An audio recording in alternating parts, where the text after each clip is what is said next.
Good afternoon, everyone. How's everyone doing? I hope you're all well.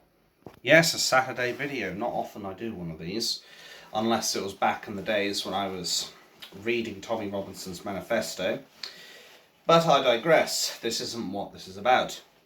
I want to talk specifically about Axel Rudakabanas because it seems that when evil manifests itself, it can take all manners of different shapes and sizes. And in Axel Rudakabanas' case, there is no greater evil than those who decide to prey on vulnerable kids. The way I look at it, Axel Rudakabanas is a person who a lot of people have made a case, and not the type that you actually put stuff into. I'm talking a case for bringing back the death penalty, capital punishment. And I must admit, I personally think capital punishment should be brought back. Because while there are some people who are genuinely in despair over the sins they've committed, there are some people who will bawl their eyes out because of what they've done. There are some people, though, who take pleasure in it and sometimes even rub it in the victims' faces. And while Axel Rudakabanas hasn't exactly gone out of his way to visit Southport and say, "Ha ha, your bitch is dead," what I will say is that this person is nonetheless a vile scumbag. Anybody who so much as even lays a finger on a child, let alone ends them, in my case, in my humble opinion, they're vermin. Period. There is no greater evil. But now it seems that Axel Rudakabanas has not only obviously done what he's done with those three innocent kids of Elsie Dot, Bebby King, and Alice de Silva Aguilar, and I hope I remembered all three of the names correctly. God rest their souls. And as well as doing that kind of act to those three kids, it turns out now he's got a new habit. It's called grabbing a kettle, filling it with boiling water, and throwing it in people's faces. Only this water isn't as cold as it is right now, it's boiling fucking hot. The only mercy the officer who got attacked by this little dickhead had was the fact that he then didn't go out of his way to combine sugar with it, because sugar and water together in prison commonly makes the substance that people like to refer to as napalm. Napalm, which is not the stuff that goes around like a fire that cannot ever be put out, but it has a pretty similar effect of blistering and taking the skin off of any person it comes into contact with. Frankly, I wish some of it came into contact with Rudakabanas, quite frankly. But unfortunately, that would mean we would have, as a whole in the country, a case of extremely good fortune and a good case of instant karma. No, instead it hit a poor officer in the face, and while I've not exactly been a big fan of our two-tier stormtroopers, I certainly do not wish anything excruciatingly bad as that to happen to any of them, no matter what my feelings for our two-tier policing society. Now I hope that maybe some people higher up in the justice system, maybe if they start hearing the plights of some of these people, that we've got vermin like Axel Rudakabanas going out of their way and still causing absolute mayhem, no matter where they are, whether it be out on the streets or in a cell. Maybe they'll come to their senses and realise that this subhuman piece of shit is beyond redemption. Because this, at best, someone who goes out of their way to butcher children is already a monster in and of themselves, and frankly does not deserve a free trial of life, quite frankly. But then to know that not only have they done that, but they're still going out of their way to commit violence inside prison, that really does showcase all you need to fucking know about Axel Rudakabanas. Actually forgot I had this shirt in for 3 hours. I ended up accidentally putting some ketchup manis on this when I ended up fucking doing the tea. Anyway, the fact is, Keir the traitor Starmer should be looking at this, and he should be hanging his head in shame, because this boy was the very subhuman that Keir the traitor Starmer was willing to protect. He is the vermin that Keir the traitor Starmer was doing everything he could to hide the identity of, whether by hook or by crook. He did everything he could to try and smother the idea of putting the truth out there for all the world to see. I think if you went around and asked every single person in the United Kingdom, what do you think of Axel Rudakabanas, anybody with stroke number one, with any semblance of dignity, would say that Axel Rudakabanas is the lowest scum you can find on this planet. There would obviously be a select few who basically need to have their head knocked a few times or give their head a little wobble, like one of those fucking nodding dogs or whatever. But obviously you're going to get those because they're obviously not everyone is created with the same sense of decency and standards. But I digress. The fact of the matter is, if you were to ask any decent human being what they think of Axel Rudakabanas for what he did, I think 99.99% of them would say that guy is the scum of the earth. Maybe he wouldn't use, or they wouldn't use those exact terms, but they would think that all the same of fucking hell. Stroke number 2. Axel Rudakabanas. You can tell I have really had a hard day, can't you? Hard day of gaming. Oh, dearie me. And I'm still not getting any healthier. And if this ear infection clears up, maybe I'll go back swimming, but until then, I have to wait. But anyway, hopefully no more strokes. But Axel Rudakabanas is just one of those people that most of us would fundamentally say does not deserve a place on this planet.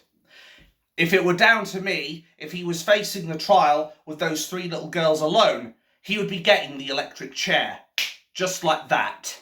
Because there is no way I would allow any child butchering scumbag to live in my country. That way, okay, sure, it may cost us a little bit very briefly to provide the electricity. Stroke number 3, electricity, to kill this vermin. But at least we would be getting rid of a problem in the world, a very fucking big one. And I still haven't gotten rid of it. Oh my god, I give up, guys. I give up. It's all over for me. I'm not a healthy individual. I never will be, fucking hell. But no, he needs to be removed from this world, Axel Rudakabanas. I sincerely hope the justice system will look into this, and I do sincerely hope that they will come down on this prick like a ton of bricks. Though unfortunately, in order to do that, I do believe that the European Commission, the ECHR, would deny any attempt to have the death penalty brought back, or indeed to lock him up for the rest of his life. And I know Anglo-Saxon bloke, lovely guy, well, I know he's a lovely guy, but it's just the way sometimes he swears just as much as me. It kind of makes me wonder, are we of the same blood? Anyway, he has also mentioned how much he despises Axel Rudakabanas, and frankly, I don't think there's many people who would even take a liking to Banana. I really wouldn't. I really don't think anybody would.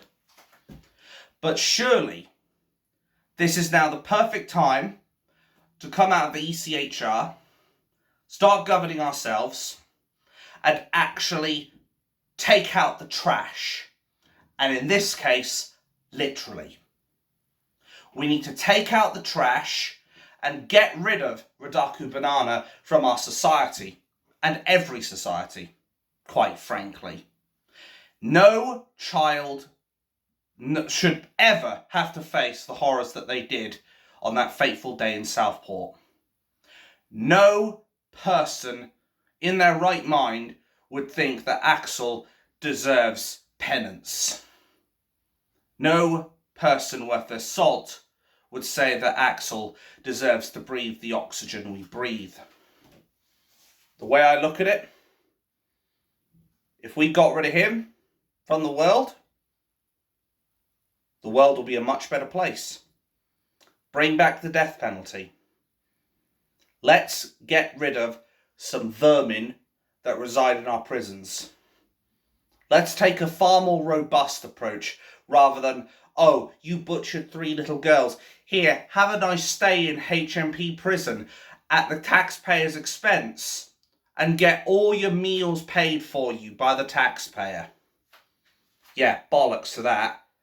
I think the only thing the British people would love to serve him right now is a knuckle sandwich with added knuckles. The way I look at it, he's in HMP Belmarsh. Bear in mind, Tommy Robinson was also put there at one point. Put there for the horrible crime of exposing a government, effectively. Why is that, I wonder? Which brings me, very briefly, I won't talk too much about it because it's more about dealing with subhuman vermin. But I will point out, once again, why the fuck was Tommy Robinson sent to HMP Belmarsh with the likes of that vermin, Axel Rudakabanas, for a civil offence under Keir the traitor Starmer's regime? Begs the question. Did they want Axel Rudakabanas to all of a sudden go in and butcher Tommy Robinson? I mean, the way I look at it, if we were to go into the sick, twisted minds of those from the Alan Snack Bar community, I'm pretty sure if they saw him go out of their way to do an act of terrorism and then go out of their way to go and end Tommy's free trial of life, I reckon that scumbag, Rudakabanas, would have been heralded as a hero in their community.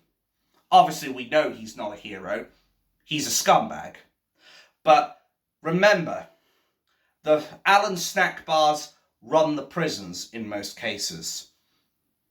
Most of these prisons that are predominantly snack bar oriented are effectively running the prisons. But of course the mainstream media won't tell you this. You know the drill, folks, because say it with me, it doesn't suit the narrative. But it will suit the narrative if they end up basically taking us, the white, indigenous, English people, out of the equation in our own country. They would be more than willing to broadcast the news that Tommy is dead, if it ever were to happen, because it's what the government wants, it's what the oligarchy wants. And they'd be all too happy to try and dress it up like the snack bar who might end up going out of their way to kill him. They would dress him up as a hero, just like the snack bars themselves. But the bottom line as far as Rudakabanas is concerned is that scum should have gotten the electric chair. He should have gotten the electric chair and the fucking bill should have been given to his parents, quite frankly, for the waste of electricity that would have to go into that chair just so that we could rid the world of at least one more problem. Because I don't see Axel Rudakabanas as anyone who is going to be a contributing member of society. The only contribution they could ever make is a role model of what not to be when you're living in any country, period. When is our two-tier justice system finally going to realise that there is no redemption for subhumans like this? When are they going to start taking action against people like this? And the new Labour MP who has been found out to be getting too jiggy with it as far as the kids are concerned, which I believe is Dan Norris, I believe it was, if I recall correctly, which one of my subscribers gave me the article for. When are the justice people actually going to start taking a far more robust approach to this? Because, as I've said, I am sick and tired of all of these people who commit the worst crimes, who basically get to sit in a cell at the taxpayer's expense while they're all having to recover from an absolute atrocity of those 3 beautiful girls being taken from this world. Well, if those 3 girls have been taken from our world, it's time we took out the trash and rid ourselves of one more problem.